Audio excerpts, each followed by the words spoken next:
Social shit, you know what I'm saying? Like, just some social shit for everyone, you know what I'm saying? Like, I made this be myself, so hear me. Woo! I mean, like, we can pull that clown shit away. There's some real shit for you. I'm spazzing right now, so listen, let's go. Yeah. It's in their bones, the thugs and harmony for the love of the money. Then fall victim for the cookie, then turn pussy, it's lonely. You said you hold it down when life get rough, we're here now, so show me. We move them losses to them wins. Heavy pounds, we make it ends meet. Converse with only few who make me feel like I be 10 feet.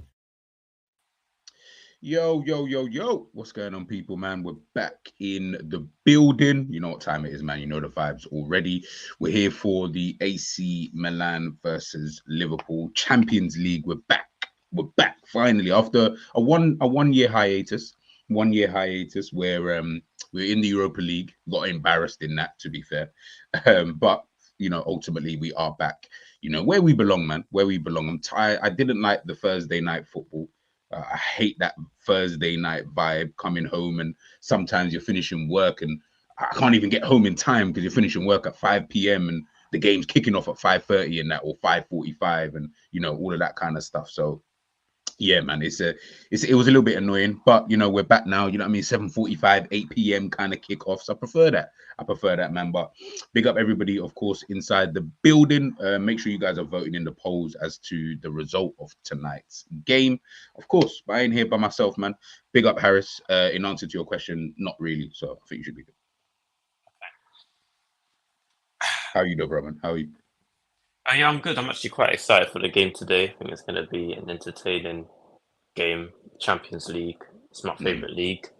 And yeah, so I'm actually quite excited to see what goes down today. I hear you, bro. Big up everybody inside, man. Hope you all doing good. Big up Ale in the building. John, my bro. Hope you're doing blessed, man. Hope you're doing blessed. Big up Alexander. In the building, just say Thursday night ball clashing with work. Yeah, bro, it was annoying. It was honestly so annoying. Like, you know, I'm trying to like figure out certain things I want to do.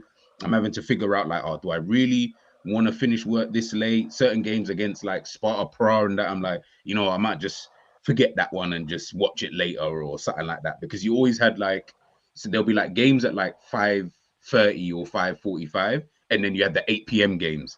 I said, bro, what is this? Is this the like Europa League or like what's going on, man? But listen, man, it is what it is, man. And we ain't there no more. We ain't there no more, man. But of course, we've got AC Milan, another historic club, fantastic, one of the biggest clubs, you know, out there. In European football, they are European royalty alongside ourselves. But just like Liverpool, they've they're quite similar, I feel, in a way, in terms of how they are as a football club. Like haven't won that many. I mean, I know they won the Serie A title like a couple seasons back, but in terms of in the last like 10, 15 years, they've been kind of, for them, it's been a bit more like up and down, if I'm being, obviously Juventus have been doing their thing. Inter Milan, of course, in the last couple of seasons. Napoli as well have picked up a Serie A title. But AC Milan, they're not the team they once were. Let's put it to you that way. Of course, we remember Kaká, Seedorf, Gattuso, Shevchenko, Crespo, Maldini, Nesta, you know, Dida. You know, we remember Cafu. You know the ballers. You know the world-class players of of yesteryear kind of thing. But over the last few seasons, I just felt like, I don't know. I don't know their situation, by the way, if there's anything going on, you know, behind the scenes or anything like that. But I just feel like they've just been a bit wishy-washy, you know, so to speak. So we come here today, and now we're seeing, you know, this kind of new look Milan. Just before we, of course, dive into everything, you guys can, of course, see on the screen. This is just predicted lineups, by the way. This ain't, of course, the actual lineup. Harris, man, chat to me about today's game. Like, how are you feeling heading into it? Obviously, coming off the back of both results. So Milan winning 4-0, Liverpool, of course, losing 1-0 at home to Nottingham Forest. How are you feeling heading into the game, man? I'm feeling confident. One thing that I keep thinking about is the individual threats more than the actual team. Such as your Leao's, your I rate Pulisic. I think he's been good for them. They just signed Yusuf Fofana, who I really rate, and they have two other players who I really like in Reinders, since he plays in the Netherlands, who I really rate, and they've got Loftus-Cheek, who I think is very underrated. So Mm. there's definitely individual threats there. It's just whether I think if Liverpool can execute their game plan, go to Milan, um, get their game plan over the line, because I think it will be a totally different game to the one that we saw on Saturday. I think that's Mm. just due to how the team set up in terms of Nottingham Forest. Low blocks, Liverpool don't like low blocks. This game will not be similar to the one we saw on Saturday because Milan won't sit back. I doubt they will sit back. If they do, then they definitely have the threats on the counter attack to hurt us, especially on that left hand side. But I'm expecting a good game. But I do think we will go over the line because we have gone to the San Siro twice in recent years, and we've won there. Well, I wouldn't say comfortably because against Inter we did look a bit shaky, but we Mm. have got the job over the line before. Nah, man, of course, of course. Give me 2 seconds, Mike. I will send that to you right now. But yeah. I think AC Milan. Yeah, man. Obviously, Michael said there about ever since obviously Maldini left, things just look like it's basically kind of gone to shit, so to speak, right? But yeah, I don't know. Like, I don't get a vibe from them, so to speak. Like, obviously, listen, I'm not trying to generalize them as a football club, by the way, based off of the yesteryear kind of thing. But when I do look at them in the last few seasons, they're definitely not a team that I worry about, so to speak. I'm not saying, listen, we just came off a loss to Nottingham Forest, so I'm not trying to be smug here and say that we should just be walking all over these teams. But I will say that if you just looked at it on paper, I agree with what Harris is saying. It's more about individuals. To be fair, it might not even be the individuals that everybody thinks that you'd be worried about. I know, Harris, you mentioned there like the left-hand side. I'll be real, the left-hand side doesn't worry me that much, to be honest with you. That, like, I'm not that worried with Leao or Teo Hernandez, to be fair. I don't feel like I don't know. I don't feel like that's where the problem for Liverpool will come. I feel like the problem will actually be more if, let's just say, if I based on this lineup that they've got here, I'll be more worried about players like Pulisic, Tammy Abraham, what positions that Reinders might pick up. I'll be more worried about stuff like that, just because I think that Leao, if Leao turns up, then Leao turns up. If he doesn't turn up, which could be majority of the time, that guy is that guy. Do you know what I mean? I don't know what Leao may come, so maybe I'm just a little bit like, I don't know. So really with that, Teo Hernandez, I think he's a good player. I like Teo Hernandez. I'm not going to criticize him, but again, I don't feel like his threat is going to be too much because he's going to be up against a winger in which he understands that I need to watch this guy because if I don't, he hasn't done well against them as well before. Because when he came to Anfield, Salah was killing him that game, and I remember that game specifically because I remember there was a moment where Salah got the ball. He cut inside, he fake shot at Hernandez, and he did a 360. And Salah shot with his right foot, but Tomori blocked the shot. But I'm looking at the left hand side because I've seen Leao tear up teams before, and if he turns up, it could be a hard day for Trent to try and contain Leao and Hernandez because they both like to get forward. But then again, you said Hernandez has got Salah to focus on. Tomori does play left centre back, but I think Pavlovic will play there. So he could probably trust Pavlovic to do a job on Salah and just play his own game, which I think is important because if you're not great defensively and you're not trying to play your own game in terms of going forward, you could hinder your own self. That's like trying to say Trent stay back against Mbappe. That could just hinder him because he's going to get ripped like in every duel. So I'm looking at this game and I think attacking wise, our fullbacks could struggle. But then again, if you look at the fullback areas, their fullbacks ain't great defensively like that. And I'm not trying I don't want to speak too soon because I'm not trying to see Twitter cooking Diaz and Salah for getting locked up by Emerson Royale and Hernandez. Yeah, but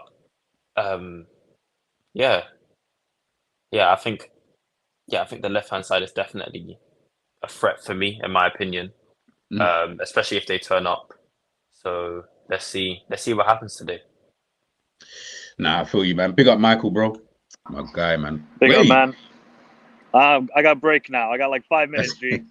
No. Chat to us, bro, man. Chat to us. Let us know, man. Like, what you thinking, in regards for like today's game. And guys, Michael Talks, his channel is right here, man. Make sure you subscribe. Sorry, look, man. 13 Champions Leagues between these two sides at Milan. That just shows you we got heritage on the line, even though Madrid still have more than both teams combined. Yeah. I can't lie. Milan this season have been Kardashian FC because they had a game against Lazio. I don't know if you guys saw it. They had a game against Lazio, and there was Theo Hernandez and Leao. They said, "No, we're not going to come for the water break. We're just going to chill out there." So they've just been a mess all season. Now, the one thing they're very good at is they got talented forwards. Even Tammy Abraham has actually done well in the last 2 games for them. He got an assist to Leao against Lazio. Pulisic is more, he's inverting. He's not going to stretch out wide. He's going to play a little bit more closer to Tammy Abraham and Reinders. And Leao and Theo Hernandez, they're going to create the whip down the left side.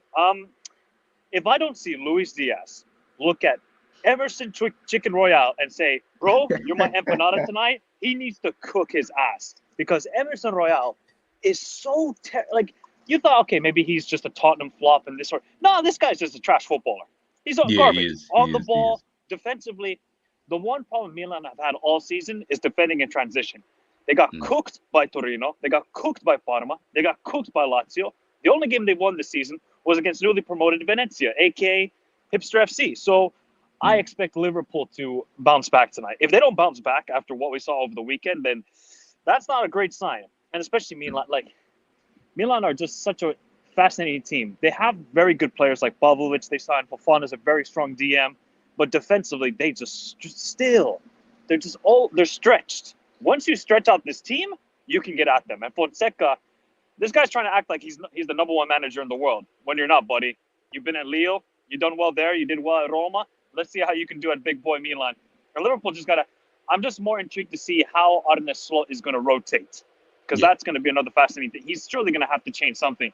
And this is a big week for Milan. They got Liverpool tonight.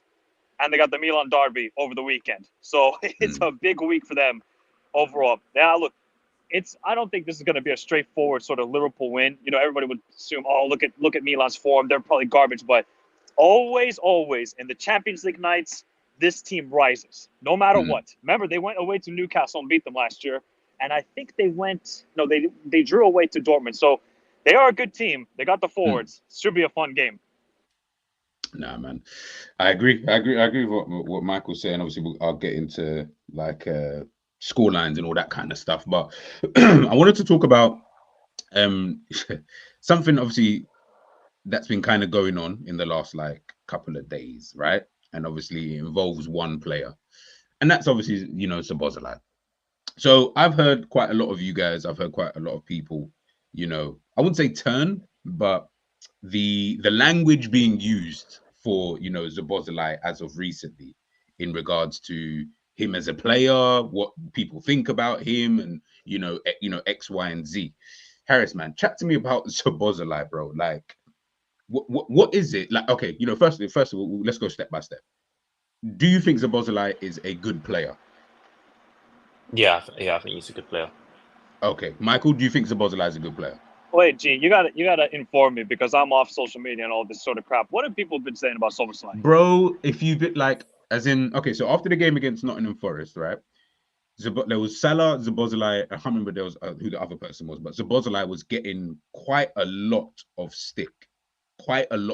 But it wasn't even the fact that he was getting stick. The stick was fine, of course, because obviously we played badly. He didn't play that well. That was fine.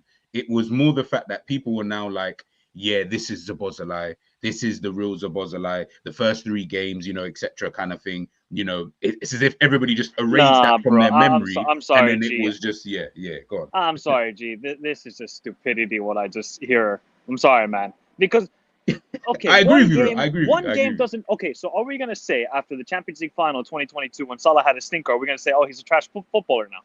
Is this what we're gonna do now? After every Hey, game, see, this is the problem now with reactionary and social media is that we just overreact after each and every single game. If you have one mhm. bad game, you're a trash footballer. We could have done that back in the day when Zidane had a bad game. We could say, oh no, this guy's just useless, overrated. So, look, is Szoboszlai the best player for Liverpool? No, of course not. But it's not his fault the whole team played bad. The whole team was garbage against Nottingham Forest. The whole sort of function, it was just so dysfunctional throughout the side. So it's almost like just getting overheated. I mean, come on, man. I can't take it anymore, G, with these Bro, channels, with fans. It's just craziness.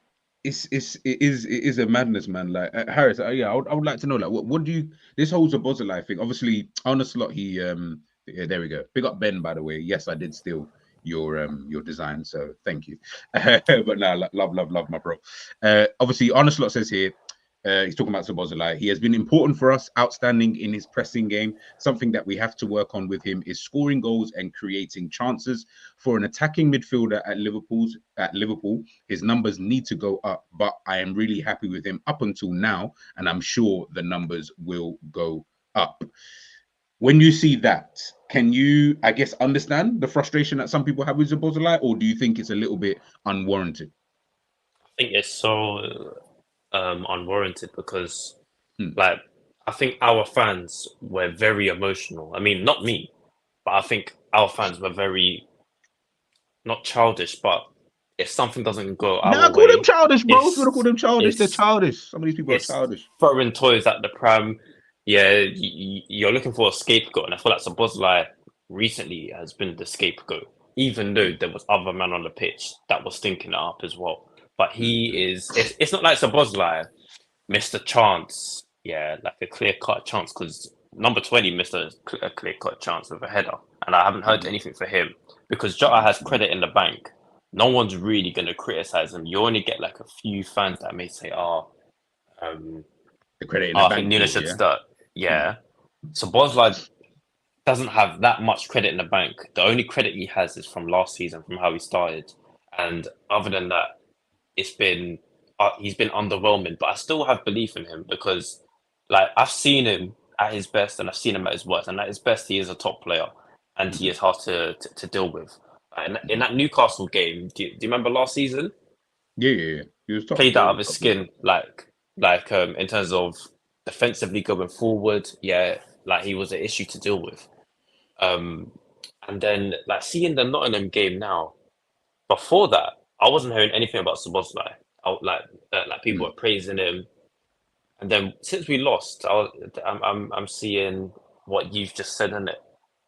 Yeah, and I think Stott's comments on him is facts. Yeah, no, Like I he agree. he I does agree. need to he does need to step it up in terms of when it comes to GA because his pressing game is good. He's aggressive. Um, defensively, he's decent, but going forward, we literally brought you to um to be our number 10 or inside forward or number 8 uh, uh or whatever. So with him, I think he needs a bit more time, I would say. But I don't but I don't think he's a crap player or anything, like how people are making out to be. Like I was watching a stream yesterday and people were saying, "Oh, Sabozza has no tech." I was like, "Where did you get this from?" Yeah, because we have seen him work well in tight spaces and that was another thing that the person said. Oh, he can't work well in tight spaces. I've literally seen him do this consistently before, but it's like for some reason you just don't really see him in these kind of positions in tight spaces as much because he's either passing it off. He's not really trying to beat a man. I can't remember the last time Samosa has really tried to take someone one on one because he's not in those positions to do that. Yeah, I've seen people say, "Oh, he can't receive in a half turn." In my opinion, from what I've seen in footballers, everyone should be able to receive on the half turn. You just have to adjust your body. You have to take your touch out, and you're supposed to drive forward. If that could just be a player's preference not to do that, or really like Ryan Gravenberch can do that with a man on him. Szoboszlai can't really do that, but if he has no pressure, he can receive in the half turn and drive forward. Like, come on, like they're footballers. Everyone should be able to do that. Virgil can probably do that. Receive in the half turn and drive forward without pressure. It's just you have to add context to it, because I was seeing people say, "Oh, can't receive in the half turn." But where's the context? Are you saying with pressure, without pressure? Because I'm pretty sure without pressure, everyone can do that. Receive in the half turn and drive forward. So we have to be consistent. But like I said with our fan base, they are very emotional. I feel like they're very childish. Like every time something doesn't go our way or goes wrong, it's fingers being pointed at someone, and that is our number 8. So yeah, it's a bit tiring though. I'll be real. It's very very annoying to see comments like this, because there's other players on the pitch. If you had called out everyone else, then I'll be fine with it. But you're pointing your fingers at Szoboszlai. I think, yeah. By the way, I agree with what you're saying, right? I think it's like I said, man. The problem that people, I think, will have is that you've gone too early with whatever it is that you think. I think Ends, big up Ends, if he's even watching this, but he mentioned it, something like this, along these lines. I'm not going to say verbatim what he said, but along the lines of like, you know, when you go too early with your prediction about a player, about a team, about a manager, or whatever. So, you know, you might see someone in like a small sample size. So prime example, people watched Liverpool this season up until the Nottingham Forest game. They saw us, the way that we played, blah, blah, blah, slot ball, all of this kind of stuff, right? And immediately, some people, not everybody, some people kind of just went, we're going to go to the moon now. Premier League, yeah, we're in the title race just like this. No conversation whatsoever, not even caring about the other teams in the league, blah, blah, blah. Players were playing well. Nobody mentions Szoboszlai. Everybody said Salah looks amazing in this system. Ryan Gravenberch, oh my goodness, the perfect number 6. You know, all of that kind of good stuff. Trent, oh my word, law, he looks good in this system. Yada, yada, yada, right? One defeat now in this early start for Arne Slot and for, you know, Liverpool under this new management. All of a sudden now, yeah, you know what, top 4, don't know, you know, we might struggle to get that. Yeah, you see Szoboszlai, I don't really know, you know.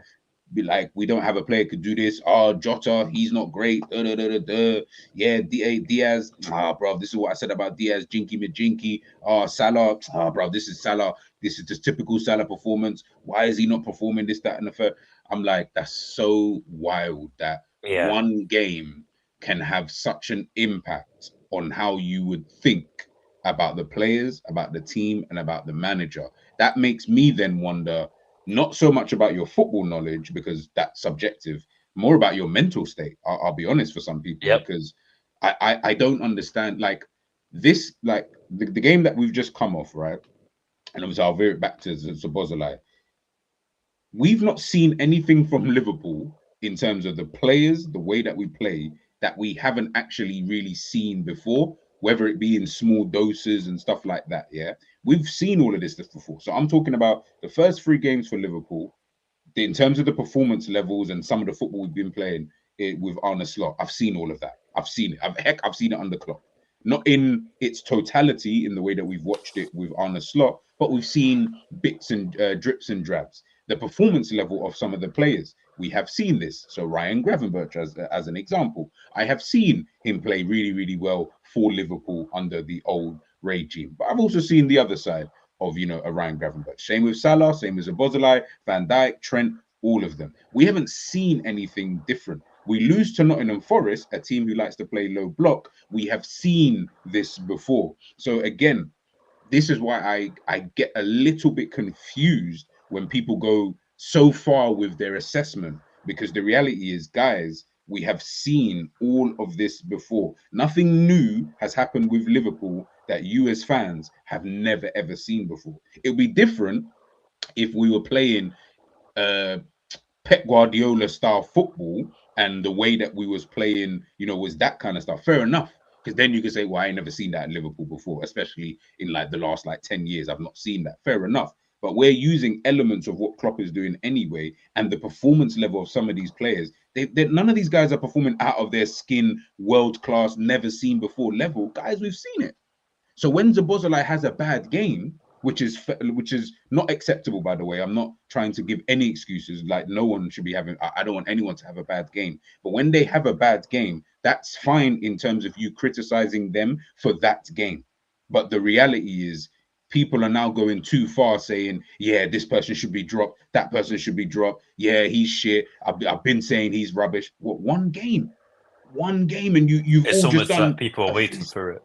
Yeah, and this is it. So you've been waiting for this one, which, by the way, again, even that I'm good with. You can wait for that one defeat because, like, that's that's down to you and the way you want to look at things. What I'm trying to say, people, is that the game against Nottingham Forest, the reason why I'm just not so hung up about it is because, well, I've seen that before. I've seen Liverpool against low block teams and not play, and exactly how the game panned out is exactly what we've seen a million times over.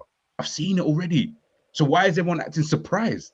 What, because you thought we won the first 3 games, that it was just going to be pretty, like, smooth sailing? Because everybody said that we were going to win the Premier League based off of the first 3 games of the season. So now everyone's mad, which rightly so, by the way, because we lost to Nottingham Forest. And your expectation level started to skyrocket because you all said, yeah, Ryan Gravenberch, he's a top baller. He's going to take us. We don't need a number 6 and this, that, and the third. And this person's coming back into fold and yada, yada, yada. Guys, come on, man. We can't keep doing things like this, because the reality is we can't keep allowing our emotional state to go so, one way, or, so far one way, so far the other way, when the reality is, guys, just let the team do what they're doing. Let the team do what they're doing. Obviously, if you genuinely believe the team can win the Premier League, then, stuff like that will annoy you, understandably so. But for the majority of us here, we didn't think Liverpool were going to win a league or anything. Heck, we were just about saying top 3, 4. Do you get what I'm trying to say? So these kind of results are just going to happen. Let this continue. Now we've got a problem. Now let's all have a conversation about it. Let's talk about it. Let's try and figure out what's going wrong. Is there anything that manager needs to change? Is it the right manager? Let's have that conversation. But off of one game, everyone's just blowing it so. It's had a meltdown. It's like a melt. I'm just like, guys, I don't even get it. Like, what did you see in that match that worried you that you haven't seen before? Like, I'm so baffled. Like, we have literally seen this before. What did you like? Are we Real Madrid? Like, is the team at that kind of level where you're like, bro, you draw to Nottingham? Like, I don't get it. Like, we've seen this all before, man. Do you get what I'm trying to? Again, I'm not saying, by the way, I don't. It's not even like saying. I'm not saying you can be angry that we lost to Nottingham Forest. I'm not saying that. What I am saying is, do not then blow that out of proportion and go so far left with it, guys. A bit more temperament, please, man. Because I'll be honest, some of the not even people here in this chat, to be fair, because I've not really seen it.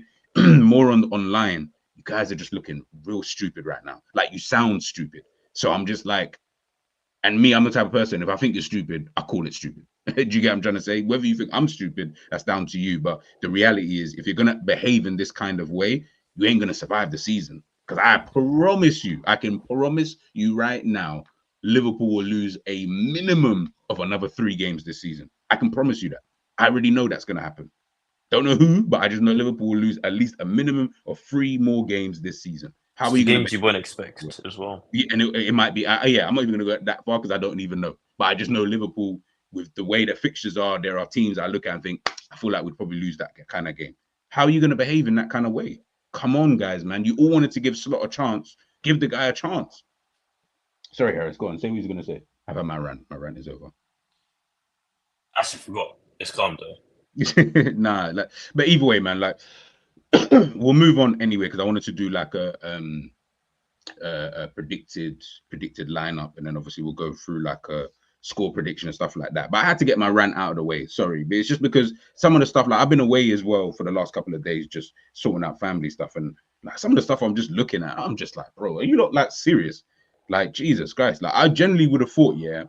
Like I said, by the way, if this was big up, Pops in the building, if this had been game 3, for example, if we lose this game and then we draw, for example, against Bournemouth, guys, we can then we'll be doing, heck, I know, big up Hussam, I know we'll be doing therapy sessions, I know, and that's fine because that makes sense. But one game, nah, man, I feel like we need to be holding it down a little bit better. Because now we laugh at Arsenal fans, but we're exactly like them, exactly the same.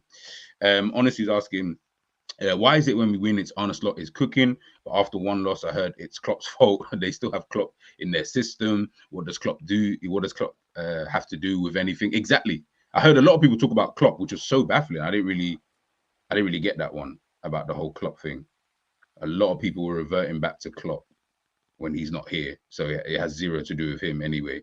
But yeah, you're right. As I had that rant there, it is kind of like slot ball. Did you guys? Heck, I'm all seeing people, not even Liverpool fans actually, other YouTubers, content creators, football content creators. They're doing like the tactical analysis, on Liverpool and slot ball and stuff like that. It's funny because they didn't do no tactical analysis on Liverpool losing the game and stuff like that, which I found quite ironic. But yeah, they're doing all of this stuff because things are going well, just like they did for Ange last season. Flavor of the month, isn't it? Do you get what I'm trying to say? So all I know is I don't think he's going to be able to win Premier League this month. So it is what it is. What's he say? Red armchair. You're right. Goldfish behavior. Yeah. It's a bit mad. Honestly, games like Forest will happen that you have a bad day, nothing works, and with a new coach, you have ups and downs. Yeah, of course. It's mad. How the Premier League table top four is exactly how it finished this season. I don't even know what the top four is. It's City, Arsenal, Newcastle, and Liverpool. But I don't think Newcastle are going to be there. They're not gonna them are imposters. No, that will change very quickly. That's what I'm saying, honestly, man. They got me 11 o'clock in the morning over here in the UK. You got me vexed because I'm just like, bro.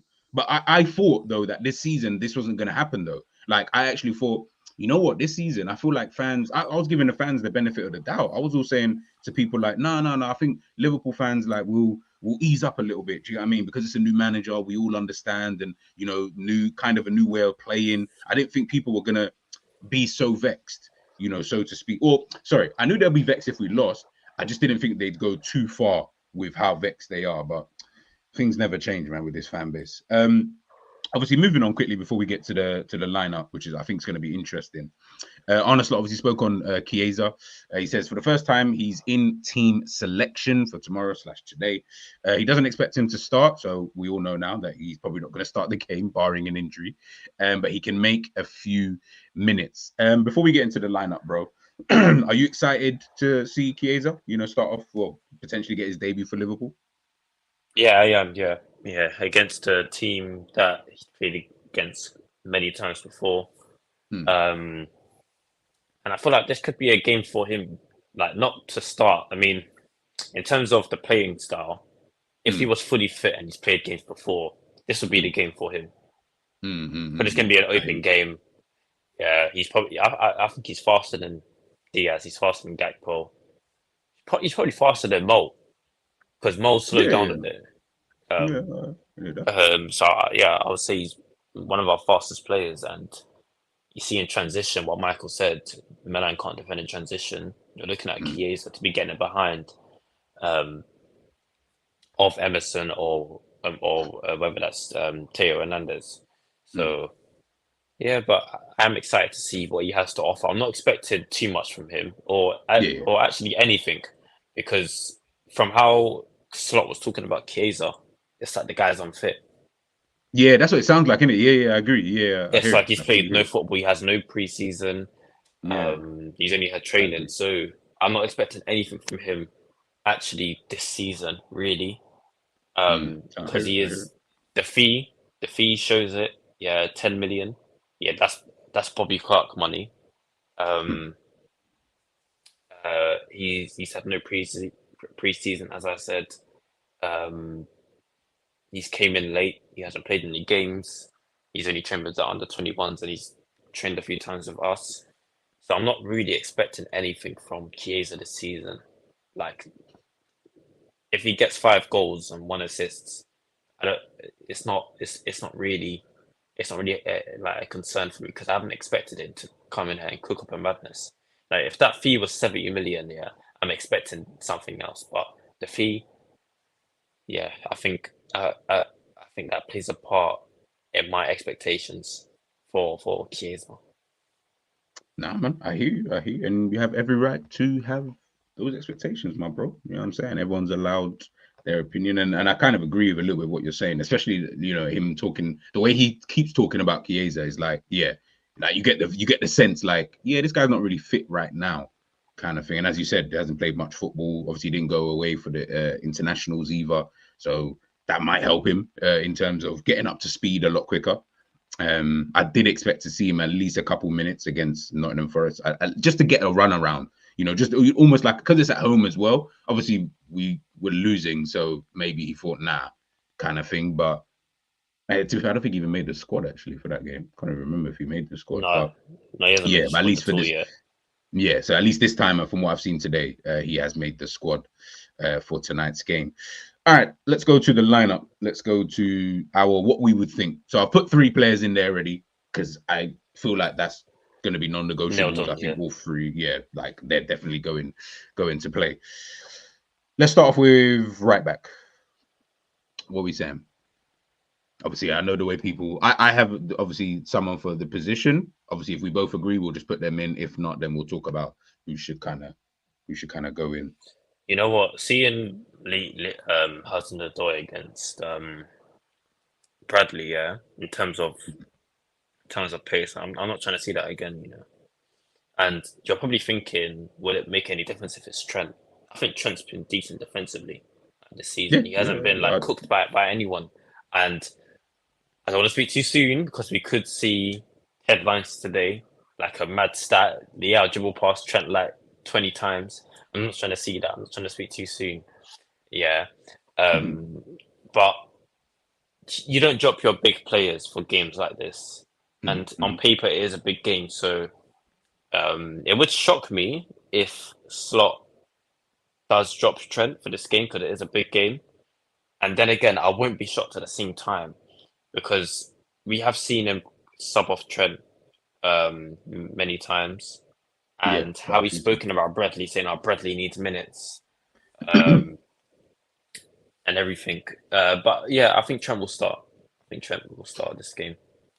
No, I agree. Trent was the one. But what I will say though is, it's not. Listen, look, Trent has played well against quite a lot of wingers, in his time. Cristiano Ronaldo being obviously the best one, right? It's not those type of wingers that I worry with Trent. It's more your Marcus Rashford's. Who's another kind of like Mitoma. You could say Vinicius, but I don't even feel like Vinicius troubles him specifically because the way his positioning when he plays against us is more like he literally plays in between him and like Konate. He doesn't really stick out wide like that. He will usually come in the middle of those two and then always making runs, which makes it difficult for either one of them to really kind of track it. Kind of thing. But even one-on-one, we have seen Trent struggle against Vinicius before, like in that 5-2 game at the Bernabeu. Not in the Madrid final, because I think Trent did well against him in that final. Apart from that little moment with the goal, I've always said it. I think with Vinicius, I've seen fullbacks lock him up before, and it's not like anyone can't lock him up. Yeah, I feel like if Trent is on his day, it could be a 50-50 battle. Yeah. Okay, I'll say that. Yeah. I agree with that. Yeah, and Trent not on his day, it could be a long night for him. Yeah. I feel like, but so, it's those, those kind of like a Leao.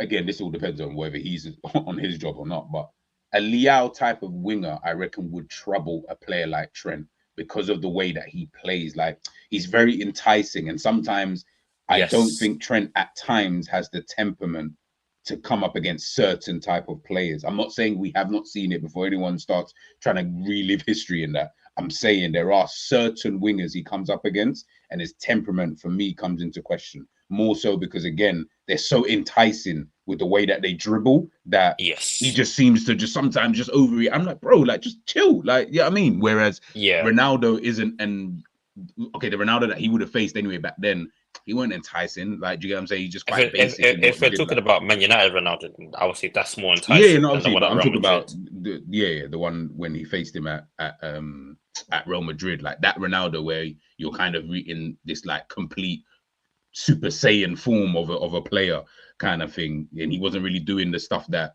we would have seen Ronaldo doing like 20 years ago, you know, so to speak. That Ronaldo, it would have been a long day for Trent, because that Ronaldo was very enticing. Whereas the Ronaldo he comes up against, I feel like you can mark that as long as you just kind of do your job to, you know, down to a T. Obviously, I'm not saying it's easy, but that type of player and what he does, he would find it a lot more easier than a Leao type of winger. I'm not saying that Leao is going to get the better of him. I just think that he has a type of winger that I've seen it with Rashford, as I said, with Matoma. You can even go down the list like a Harvey Barnes those type of guys. Not even a Harvey Barnes. He would kind of struggle. I think Trent does well against Harvey Barnes, like a majority of the time. Like 2 seasons ago when Leicester came to Anfield, we won 2-1. Trent locked him off. No, like, but you're using even like Anthony Gordon. Like Anthony Gordon, that is another one that I would say. In terms of enticing winger, and we have seen Trent struggling against Gordon before. But you see with Leao, I get the impression of Leao in terms of how he comes up against defenders. I don't think he fares any defender. Yeah, based on how, like, you know with Rashford, yeah, you know the game we played against United this season, how we turned down that one-on-one with Konate. I don't think Leao does that with any defender. From how I've seen him attack teams. Yeah, he doesn't have that fear factor. Like, he's looking at you thinking, okay, cool, like we can go one-on-one. Yeah, whether he'll do it, let's see what happens. But yeah. So I don't think he fears any kind of defender. So, which is why I'm expecting a few battles with Kanai and Leao. I feel like he would relish that battle, even with like a Virgil. Like, you'll see attackers turn down one-on-ones with Virgil. I don't think Leao is turning down a one-on-one with Virgil. I think the only difference with Leao is that lose too many of those, Leao doesn't want it. He's not a player who will continue doing that. He, at some point in the game, if he's not getting any real joy from whether it's Trent now, let's say Trent's locking him up as an example in the first half, you'll start seeing Leao start just drifting in the game. He starts walking. He'll probably move into striker position because he's like, I ain't trying to, fight with these man, over here. So he's one of the, again, remember, guys, this is just all hypotheticals. I ain't got a clue what's going to happen in terms of that battle. But I would, obviously, just for the sake of lineup, Trent is the one, as Harris said, you don't drop your big players, in my opinion, for games like this, especially coming off of a defeat. It's like Courtois and Lunin. Yeah. You're gonna play Courtois. Yes. You're gonna play in big games anyway. Whether you do kind of see it. Honestly, question G: why is when Trent gets cooked, it's he can't defend? With Bradley versus Odoi, it's Bradley didn't have any help. Yeah, you're right. I have seen that too. To be fair, I don't even think Bradley's an outstanding one-on-one defender. I think he's just an average defender. Yeah, again, this is what I said about. And I think the same as with Trent as well. I don't think Trent is awful. I don't think he's great. He's just average. Like, we've seen him lock down wingers, and we have seen him get cooked before. So it's just a toss-up of he's just average. And goes back to what I said. In the moment, people start. I remember when Bradley was playing games last season, when obviously Trent was injured, and the way that people were speaking about Bradley, blah, blah, blah. Again, he didn't even play the full game. Guy came on the pitch and obviously got turned inside out by Hudson-Odoi or whatever. I thought that Hudson-Odoi definitely had his number, but had a poor game by his standards kind of thing. The way people have just flipped on Conor Bradley, Bradley's inexperienced. Bradley should have had help and this, that, and it. I'm like, wow, like, guys, this is what I'm talking about in terms of we go too far, like we can't even say assessment, of the player. Like, it's like, bro, can we not just say that the person had a bad game and that is it? Why does it have to be some inexperienced, because he's played against City at home, he's played against Chelsea in a final. Surely he's more than enough experience. Forget even the club experience. The guy's an international player, so the experience is clearly there. Like, it's not like this guy's just some And by the way, I'm He not saying starts as he's well. an outstanding player. Yeah. He starts, and in fact, I think he made his debut for Northern Ireland before he did for Liverpool. Do you get what I'm trying to say? Like, I'm not.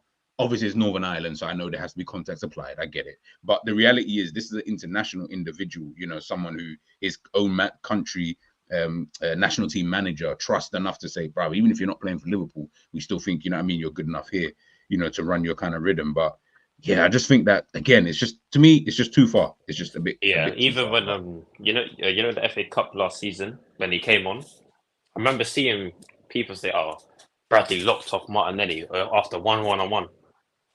Yeah, and this is what I'm saying. It's like It's funny, isn't it? Like it's like just when I see stuff stupidity. like that, I just laugh because I was thinking, let's see him do that with Martinelli in a full game, then we can judge him. But we've judged him after 1-1-on-1. Yeah, and said, "Oh, Bradley's locked off Martinelli." No, I hear it. It's, bro, yeah, so we're gonna see it tonight anyway. I can feel it. Honestly, just quickly before we move on to other players, question for both: do you guys think Trent fans overreact with Trent defensively? They cook him once the whole game, and he can't defend. Meanwhile, the whole game, Trent is calm. I think exactly what Harris just said, actually, in terms of Trent isn't awful, but if you just had to rate him as a defender in every attribute of being a defender in whatever those attributes are, and you had to rate that, I would say he's like a 6 out of 10 defender kind of thing. I'm like, Or yeah, even he's a 5 probably. yeah.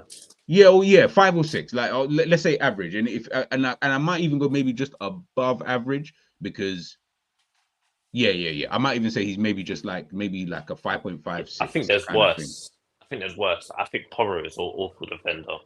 Yeah, those are defenders you look at and think, Yeah, right. potentially. But like if I just had to rate it on defending, I feel like they're not that far, like in terms of their thing. Yeah, and But yeah, he's that type of guy. So, but the problem is he's got this one thing about his game that is 10 out of 10. So where he's got this one thing that's like 10 out of 10 in what he does in terms of his passing and, you know, all that, you know, creating chances and stuff like that, he's so good at it. He doesn't play necessarily in a conventional role that people could just associate that side of his game to just, that's what he does, that's what he is. He doesn't need to worry about defending, because let's say if Trent had done all of these things from right midfield or from central midfield, you wouldn't give two shits about his defending. We wouldn't be like, him being a 6 out of 10 would be super calm. You'd be like, oh, that's calm. Like, he's calm at defending, and you'd look at it a lot. Like, the perspective, I think, would be a lot different with Trent, because he plays right back. Obviously, we associate a defender with, well, you need to be able to defend first and attack later. Remember, football not like that no more. Football's kind of changed a little bit, especially with fullbacks, where it's kind of like, yeah, defend kind of, but we want you to be really good going forward, and we need you to be in these positions. And he's got this one thing that he's 10 out of 10 with. So managers are trying to utilize that. So I agree with you in a sense, but hey, ultimately you do play right back, so people are going to scrutinize your defending a bit more, let's say than others. But let's move on anyways. Centre back partnership, who are you going with Van Dijk, man? Canate. I'm looking at the other centre back options, and I just feel like they ain't the right profile for this game. That coming up against an Abraham, he's a target man, he's physical, he's tall, he's good in the air. And seeing number 78 getting hooked for duels in the air and wide one-on-ones for this game, nah. So against Liao, who on his day is a good player, and Tammy Abraham on his day is also who I think is a good player as well. You have to have a Canate there, because we have seen Canate prove it on the big stage against Real Madrid, against Vinicius. I saw like a stat, like have you seen Canate FC? Yeah, I've seen. I don't follow him, but yeah, Yes, I've yeah, seen. yeah. Yeah, I've seen a stat like 13 out of 13 duels against Vinicius, which is very good for a defender because there's not many defenders um, that can win 13 out of 13 duels against Vinicius. Obviously, we need to see these duels and see what the one-on-ones are like. But Kanate's those the kind of right. things. Yeah, those kind of stuff. It's always funny, yeah, when I see stuff like that. How many? We'll get into that when we face Real Madrid, right? Because we got them in this group, so we can get into that. But I would like to know how many games has Kanate? If it's 13 duels, how many games has Vinicius played in versus like Kanate 2. in the squad? How many games? Sorry, not how many games. How many goals has Vinicius scored in those games? He scored 1 and assisted 1. So he's got the 2 GA. So you see the 13 duels, all of a sudden you're like, doesn't even matter. It's all been irrelevant because he's still done his job. Remember, because he's an attacker, all he needs to do is score 1. Obviously, if it's been 2 games, he just needs to score or assist in 1 or 2 games. Yes. He's done his job. The problem you've now, obviously, it's not. I'm just talking specifically about Konate versus Vinicius. Obviously, it's a team game, so if you everyone else wanted has to play their part. if you wanted to compare like a duel like that, Virgil's record against Lukaku is outstanding. Lukaku has never bagged, or actually a Ronaldo. Ronaldo's never bagged against Virgil, and Virgil does well against Ronaldo. So that's But this more is of an impressive stat. That's more of what an I'm trying to impressive say. stat. Exactly. Yeah. Whereas these stats, when I hear that, I'm like, okay, that's good. How many goals does he got? Oh, well, he scored an assistant, so he's not done a good job then, in my eyes, because he's done the one thing that I In needed to do, which is response to Bayesian, we haven't written off Kwanzaa. It's just the game that it's the opposition that we're coming up against, and I'm not trying to put Kwanzaa on the spot just like that without playing any other recent matches. Yeah, so it's like just putting someone out in the cold.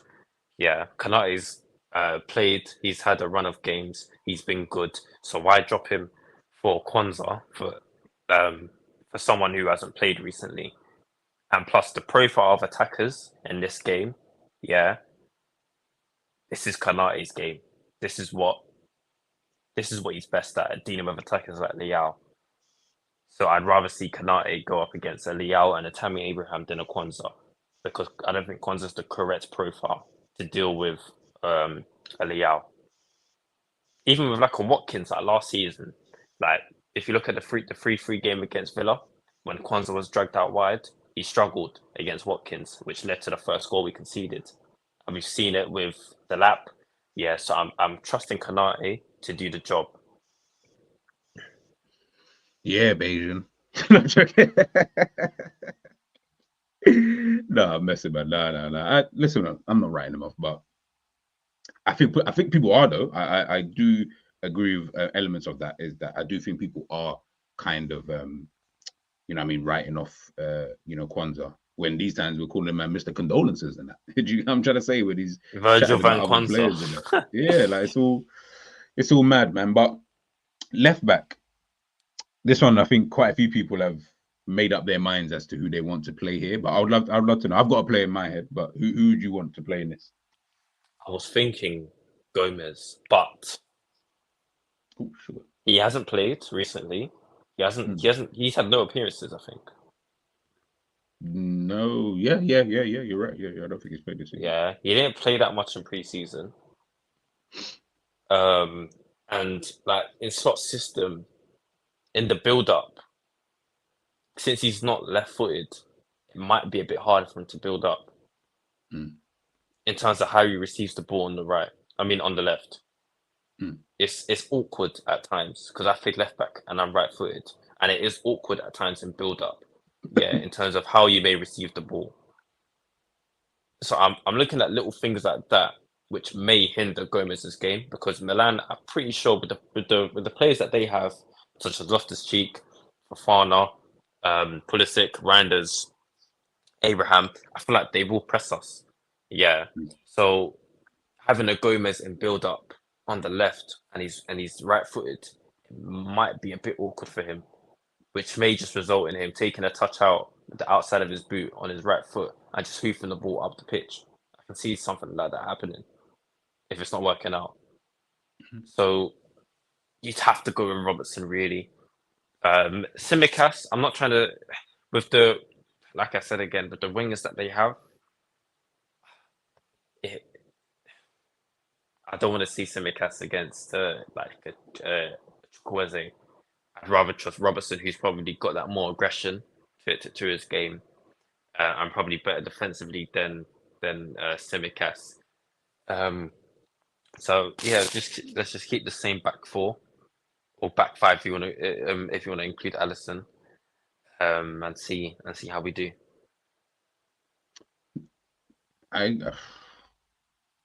The only one I would actually have gone with. I'm good with Robertson.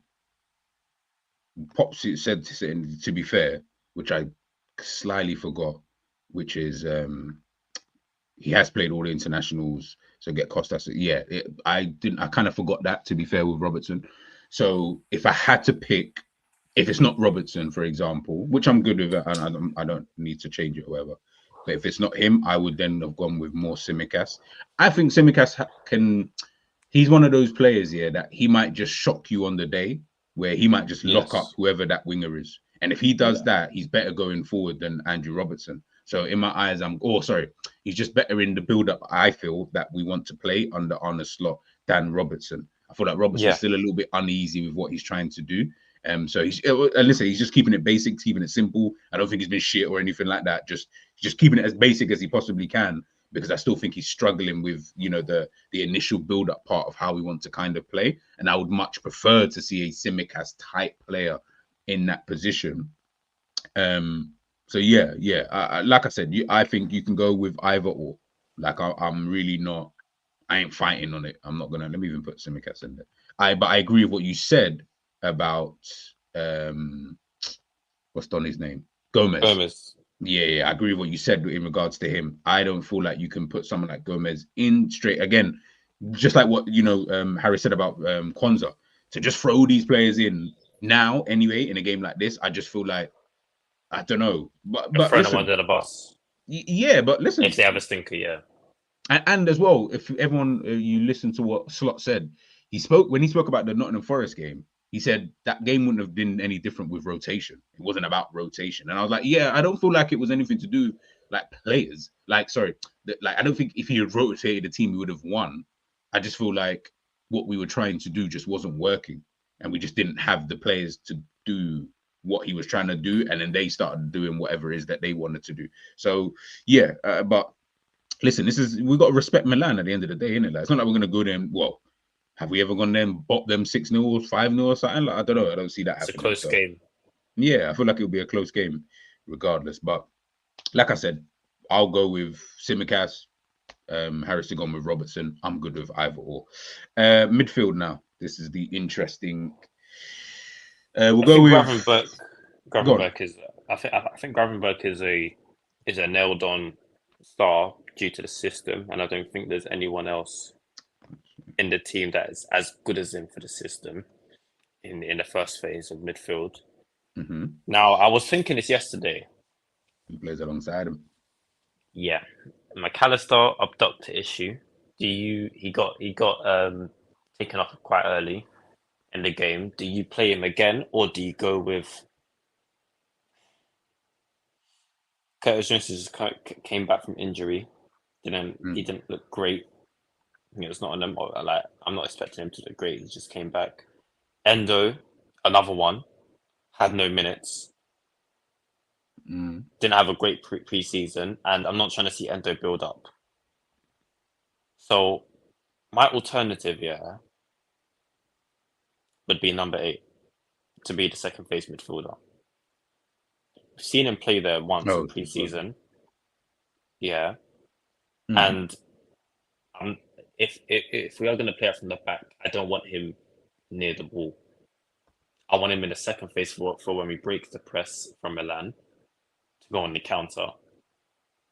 If you get what I mean, so like no. I fully. I'm just trying to think of. I was actually trying to think of what other midfielders do we have in the team. That like while you was talking, exactly. Who else have we got in the team? Yeah. So I would actually go with him in the pivot. I would rest McAllister for for the Bournemouth game because I don't want to. I don't want him to play too much games. And if we're hearing about an adapter issue early on in the season, yeah, especially when he's played Copa America, he played. I think he played one preseason game, and then he's played all these Premier League games. Yeah, it's a concern. So I wouldn't risk it. Yeah, because we have plenty more Champions League games to play. So I would play a Szoboszlai in the pivot, but I just don't want to see him in build up. I want to see him in the second phase going forward. You say it was like I think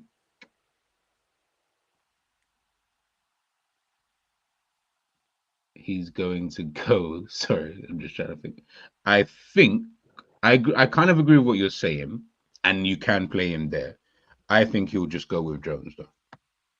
I think this will just be a game that man. That's another Jones one. Just throw him under the bus.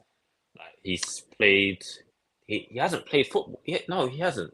He came on he against only came on. game. Yeah. He only came on last game. Pre-season got injured. Oh, sugar.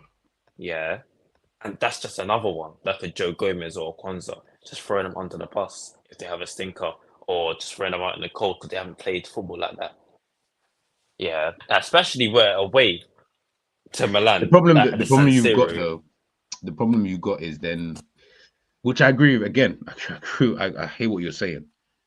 The problem you've got with Liverpool is that he's played the same players for the first 3 games, so no one is playing anyway.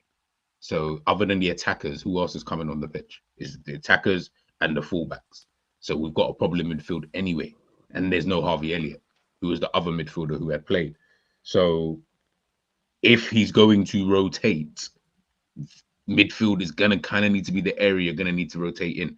I don't think he can play the same midfield 3 again.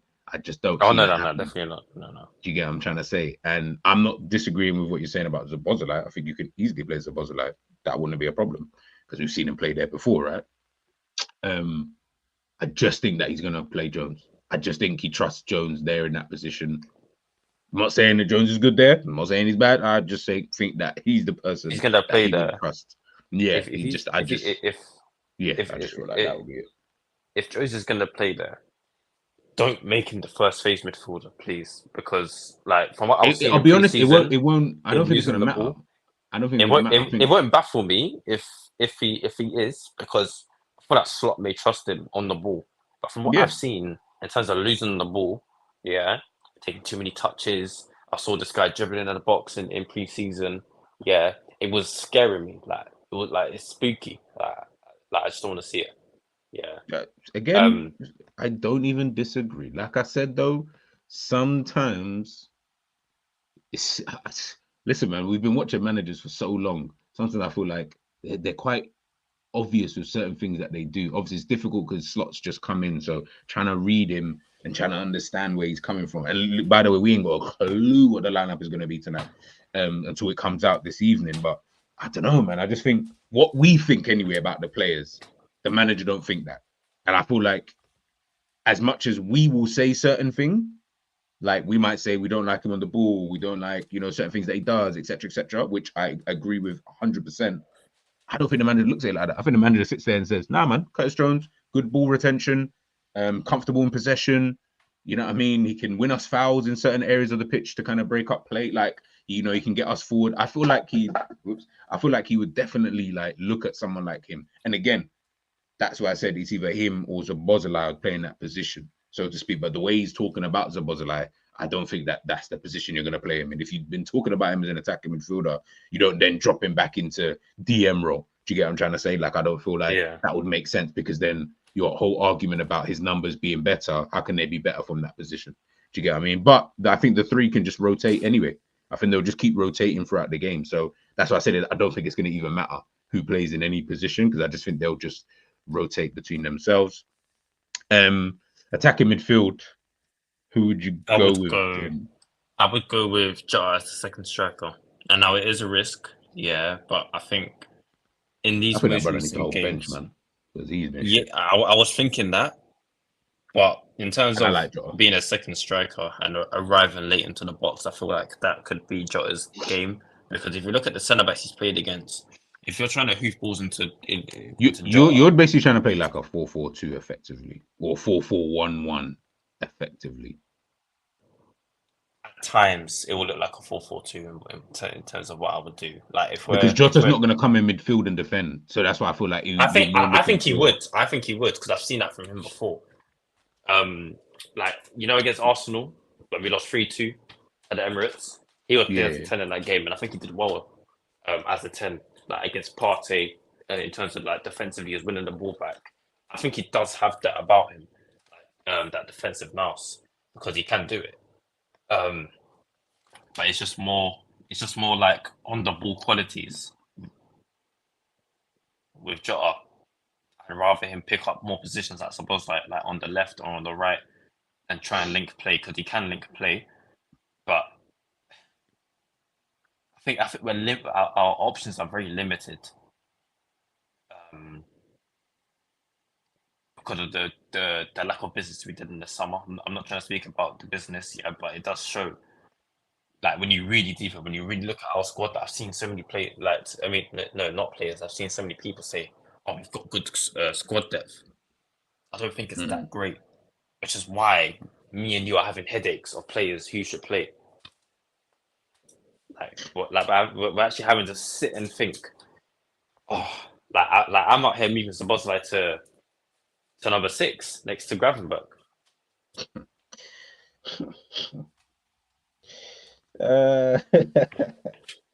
Liverpool are actually hilarious. Maybe it's because we're overthinking. I just think I'm just gonna go to Szoboszlai. For like you've been talking about him, you're gonna just play him there, man. Just play the guy, play the midfielder that you want to play. Keep McAllister on the bench. Yeah. You could go with Jota though. You could go with Jota. But you know what? I don't. Case of like, you don't trust that guy to keep fit, or even like from his performances recently, they haven't convinced me.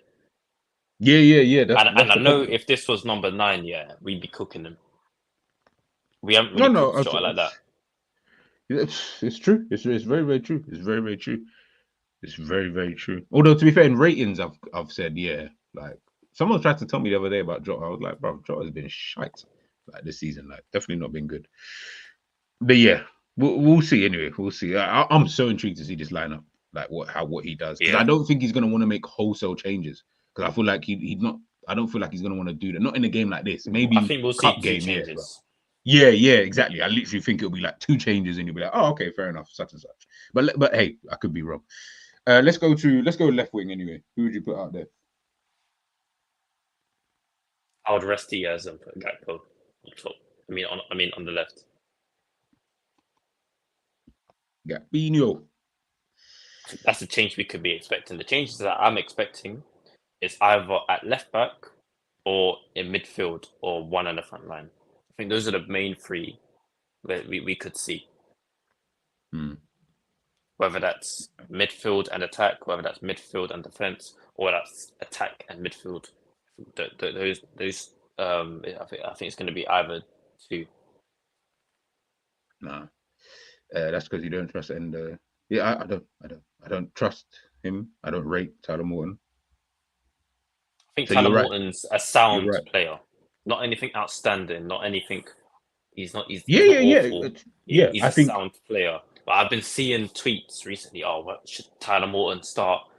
And the reason why they're saying this is because of the performance like 3 seasons ago, where we had Firmino, Mane, Henderson for being still at the club, and it's like, come on, like let's not be nostalgia merchants now. Like he hasn't played football recently; he's only played in pre-season. So like, let's not try. Yeah, no, exactly. You're right. People are being that. I think if we were Nottingham Forest, I'd be happy to have someone like Tyler Morton in my team, but we ain't. So yeah, I feel like he's that level of quality of player. Even if he cooked in this game, I still wouldn't rate him anyway. Like I'd be like, yep, that was one game. Do you know what I mean? Like I'm not gonna. It'd be difficult. Like, it's like saying Besiktas just start against Newcastle because of his performance against Newcastle last season. I mean, no, 2 seasons ago. yeah. It's just, yeah, man. But again, I'm not here. Listen, this is on Slot, by the way. Whatever Slot does, if he fucks up, it's on him. That's his job on the line. It's not my job. I can give two shits. Stay here, go. That's your business. So you need to pick the right lineups that he thinks. Hence why he probably did go with the same team for the first 3 games, because he's thinking, I ain't even trying to fuck up. Oh, sorry, for the first 4 games. I ain't even trying to fuck up. So, and Yoni was someone I did think about, to be fair. What doesn't fill me with confidence is how, one of them, I think one of the journalists asked Slot whether he's going to make changes. And with Klopp, sometimes he'll say, there will be changes. Slot kind of shut the question down and said, like Feyenoord, I don't really make too much changes. And what he said basically was, against Tottenham, it was how the team set up. Yeah. Basically, that's what he's saying. So we could see the same team out again, because from how we said, I rewatched the game. It's just how the team set up. That doesn't fill me with confidence to think, he's going to make changes. I've got no problem if he doesn't make changes, by the way. Like, I'm good with him keeping the same team out, because if that's the team that you think is the strongest that we've got, that at least it lets us know as fans. It's going to upset fans, though. It's going to upset fans, listen, one of them guys, I don't care about that. For me, I like it because I'm like, I need to know, do you know your own team? Do you have a team that you always go to? Secondly, are there bums in the team that you just don't rate? Thank you. At least, as long as you let me know, then at least we don't have to keep doing this. Oh yeah, let's give him a chance and did it. Shut up, because the manager is showing you that he don't rate this guy. He don't rate that player. Clearly doesn't rate the player because he's clearly choosing not to bring these kind of players in certain games. And for when you're bringing certain players in certain games, that lets you know Minamino vibes, Origi settings. You're that type of player. That's fine, by the way. We need that. We fully need that. But then now all those other fans can just shut up now, because I don't want to hear from you about your star boy or your player that you think is a baller. Them kind of guys, the Harvey Elliott fans. These times, man wasn't even touching pitch. Now he's injured, so he's definitely not touching pitch for time. Yeah, you know what I'm trying to say. You don't. Why? Because manager just didn't rate the player as much as you rate him, which is fine. You just backed the wrong horse in this one. Sorry, man. Can't really do that for you. Yeah, let's move on to winning games, and then you hear people saying, Elliot didn't come on. I was like, bruv, shut up. We won the game. Yeah. I don't want to see Elliot. How about that? I don't want to see Elliot. I hear it, Double T. I hear it. I would actually just keep. I was sitting there thinking, I'll just keep the same team, man. Just run the same thing again, man. Unless they're tired, which I don't know. But if they're not tired, bruv, it is what it is, isn't it? It is what it is. It's not though, because Steph ain't here. Tyler is, and he's an option, whether we think he's class or not. Mr. Locke, as you said, gee, this is all on him. Oh, Mr. All on him. He said he had quality at Liverpool. Yeah. This is what I said. This is why I said, hey, this is not on me, Like, I'm just here picking a team and just trying to. I've got the option and the luxury, and Harris has got the option and the luxury of, we can say what we want to say. I can be like, do you know what, today let's see Simicast, or let's see Gomez, or let's see this guy and that. Bro, you don't have the option, If he fucks up, it's on him. If Liverpool lose or draw, it is on him, boy. So we can kind of we have more leeway to kind of, football manager our fantasy minds kind of thing. You know what I mean? He could do well one more time and make wholesale changes for the Cherries. Yes, yeah, exactly this. So and I feel that's where he's going to make changes more than in this game.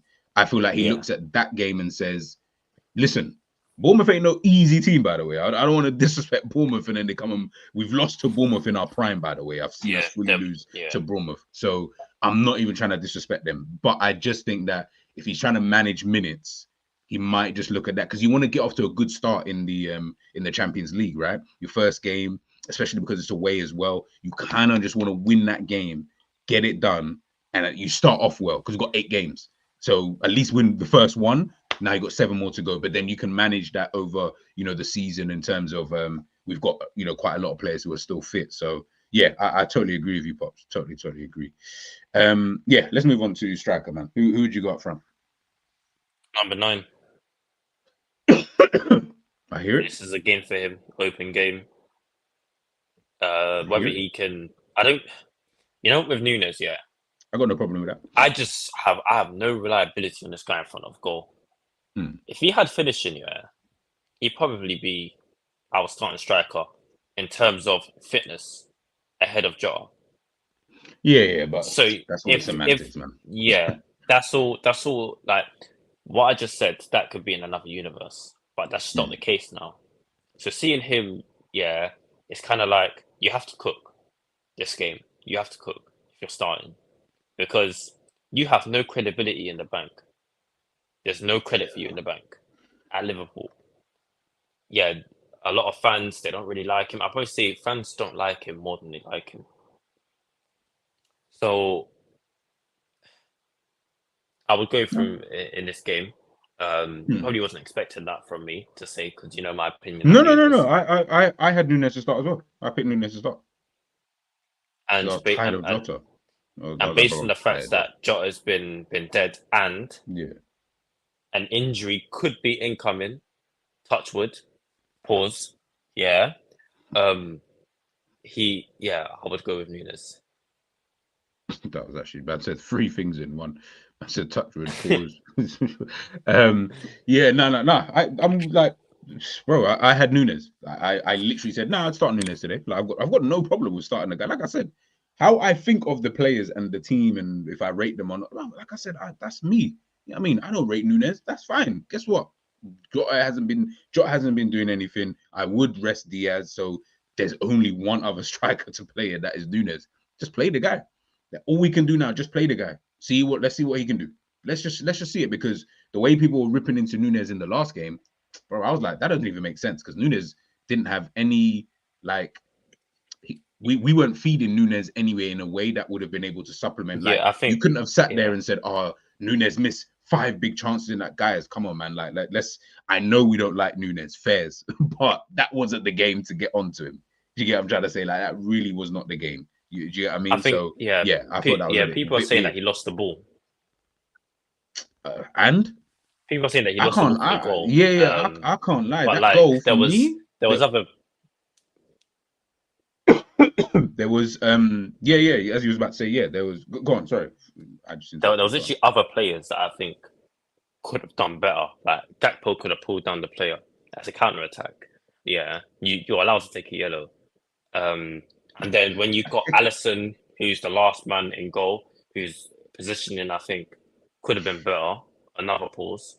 And then when you've got Bradley, who's kind of jockeying off Hudson-Odoi, allowing him to cut him without any pressure. Yeah, you can't really put that on Nunes. Nah, it's you just said something that's mad funny. Yeah, it made me think in my head. What? This is probably why I'm not a professional football player, right? You just said there like, Gakpo should have taken the yellow, basically, yeah. And something just popped into my head as soon as you said it. I was like, but maybe he didn't want to get a yellow. Like, maybe he didn't. Maybe he thought in his head, 1, I'm not getting a yellow card because it's not my fault. 2, which is probably more important, I don't need to take a yellow in this position, because the reality is he's still got to beat Bradley, bend it into the back of the net against the best goalkeeper in the world. Do you get what I'm saying? Like, it's not. Remember, it's not like what you just said is in the situation of, bro, it's a 3-on-1 situation, and if I don't pull him back, they've got free. It wasn't that situation, brother. He still had to worry about Conor Bradley, worry about Konate on the inside, and still bend it around Alisson to get it into the net. There was bare variables before he could even put the ball in the back of the net. So everyone was like, Gakpo should have taken him down. I'm sorry, but no, he shouldn't have. Gakpo did not need to take him down, because then if you're gonna do that, and by the way, I'm not saying you're wrong, by the way, because you're right, there are elements of the goal, but if you are saying Gakpo should have taken him down, then you have to blame Nunes, because you're saying, well, he lost the ball in the first place. So if he didn't lose the ball, Gakpo wouldn't have had to make that decision. If Gakpo didn't make that decision, then Bradley wouldn't have been in that position. If Bradley didn't do that, then Konate wouldn't have done it. If Konate, then Alisson, like, bro, like, let's stop being silly. For me, as Alisson even showed you, yes, I agree, his position was wrong. But if everyone goes back to watch the goal, go back and see what Alisson does straight after he Like once he sees it's gone in and he's looked at it and he's turned around, look at the first thing that Alisson does. He points to his right leg. You know why? Because he's saying, you clowns know that this guy wants to go onto his right foot. Do not let him inside. I am sure every man and their dog knew that Hudson-Odoi wants to do that. That's his stronger foot. I'm not saying that because he did have a move where he took him on the outside, right? But you could kind of tell that that's where he was going to go in that position. in that position, because there was no one in the box. Yeah, exactly. So his options were quite limited, you know, as opposed to before. So if you knew that, why did you let him in? And if you then let him in, hey, we need someone to close him down, like quick, like real quick, because the reality is, even if he didn't shoot, he would have passed it out to Alanya anyway, you know, at that moment. And if Alanya could have just made a run in, like anything else could have happened in that one moment. So when I saw that, I said, yeah, for me, the biggest culprit is going to be Bradley. At the end of the day, he's your man. You've let him cut inside. That's on you now. Everyone was looking at the centre back. I was like, it doesn't make sense to be moaning at the centre back when that guy should have just done his job. Like if he just done his job, yeah, I wouldn't need to be in this position. Like. Yeah, I'm hearing people say Ibu, he's shirking the shot. Like, yeah. He's like, doing the Van Dijk thing. I was thinking, there's no way you're trying to blame Ibu when he's not even like in front of Hudson-Odoi like that. Like the closest player to him is Bradley. Yeah, and like it's so funny on people's opinions when it comes to situations like this. Because boy, it does make me laugh sometimes. No, it's say so. It's Arne Slot's birthday. We saying Arne Slot, what your Virgo as well, yeah? Hey, happy birthday, my bro. He said, Slot said that this is probably like the day where he doesn't really care about his birthday like that because it's a big game. Yeah, today. It's peak because he's got a match to kind of. Yeah, man's gonna be sweating. Yeah, in the San Siro. Yeah, with stress. I miss his happy birthday, innit? Bro, it's mad. I didn't even know. Yeah. We're saying what a Virgo. Hey, look, us Virgos, man, we got to stick together, my bro. We got to stick together, man. So yeah, happy birthday to Slot, though. Happy birthday. But yeah, look, that's the kind of lineup. And look, I think I've seen better lineups, and I'll be honest, man, I'm just having fun with it in terms of the lineup. I think he will actually just go with the same team. I feel like that's probably what he will do, which makes sense, and I've got no problem with it. I don't really care about what team you put out. You just need to win. I think that is the key thing here, because you know you need to bounce back. You know the players have spoken about it. I know Alisson a little bit salty, if I'm being honest, with his post-match analysis of the game. But listen, you lose, I get it. Virgil speaking about it as well. Obviously, Slot speaking about it.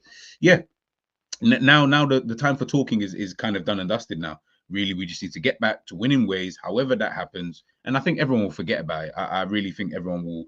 I know for a fact, though, if Liverpool win convincingly today, people are going to be like, yeah, this is why I think we can win the Champions League. I can already see it. So, guys, make sure you check out all the big Liverpool accounts and all the other kind of Liverpool aggregate accounts, right? Just watch what they say after the game. Just watch. And then I think you guys will understand why I had to have that rant in the middle of the show. Just look at the things that they do say and take a mental note of it. Even if you got to bookmark it or screenshot it, just take a look. The next time then Liverpool lose after that point, look at what they say. And I promise you'll be as annoyed as me at how people can be so fickle with their opinion. You trust me. Just do it. Just do it for this game, and then the next game after, and just see the way that people talk, and you'll see it's very, very just like this. You know what I mean? No one's ever just like has one opinion. It's always an opinion is always formed off the basis of one game. But it is what it is, man. It is what it is. We will leave it. Oh no. Score prediction before we head out. Harris, what's your prediction, bro? I think we concede early. Not early, but I think we concede first. Mm-hmm. I think we come back. I think we'll get 2 goals, and then I feel like we'll get another goal to seal the win, like just to kill it off. Like them when they're trying to break us down, we win it back on the counter attack, and we score. What do you think the score will be? Scorers, Salah.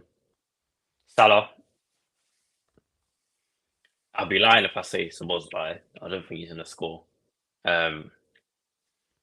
No, I thought they sorry. get So a what do you vote. think the score? What do you think the score will be? Oh, Sorry, 3-1, I didn't 3-1. hear you. Yeah. Sorry, 3-1, that's yeah. my bad. Okay, you said 3-1. 3-1. I will go with 3-2.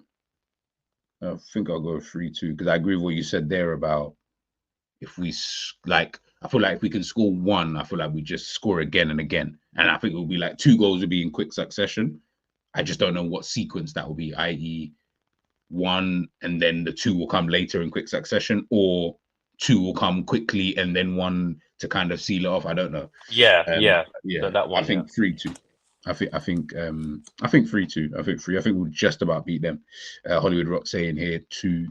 Basically saying this is going Gakpo take. We are too soft as a team. Take the card and stop the counter. I'll be honest though. I hear what you're saying. And I don't even disagree with it because obviously you saw what happened after that. But I just feel like there's too many things happening after this point for you to be like, why didn't you just take the yellow? If I'm being honest, because the reality is, why didn't Bradley show him down the line? Why didn't Bradley get closer to him? Why didn't Bradley stop that? Do you get what I'm trying to say? And he still got to bend it round anyway. Konate and Bradley, and Allison to get it into the net. Do you get what I'm saying? So, yeah, for me, I'm not even, like I said, I don't disagree. Like I fully see where you're coming from with it. But I generally think he looked at the situation and thought, I don't need to bring him down. Like I feel like he's not going to be able to do everything else. Do you get what I mean? But it is what it is. Honestly, saying 4-1. Salah, Diaz, Darwin, Chiesa. Chiesa's not going to start. Well, I mean, not to say that he still can't score, by the way, but I'm just letting you know he's not starting. Both Darwin and Chiesa will score from the bench. For them, Pulisic, I hear it. 1-0 or 2-0. 2-0 more clean sheet, please. Yeah, you never know. I hear it. But yeah, I'll go 3-2. I don't think we keep a clean sheet either. I think that's going to be a bit of a mad one.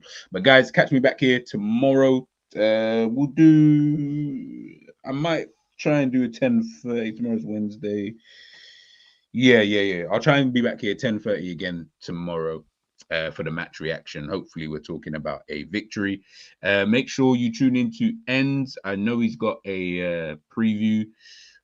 That's not what I care about. Make sure you tune into Enz's call-in show after the game, though. Make sure you tune in. It'll be good to hear from you guys, man. It'll be good to hear. So I'll be there. I'll be there in some capacity later on this evening. So yeah, man. Big up to everybody. Big up to everyone in the chat. Big up to Harris Love again for joining me this morning, bro. And yeah, guys, like I said, man, just stay tuned. I think, as I said, I think Enz has got a show. In fact, let me even redirect this motherfucker. Let's see.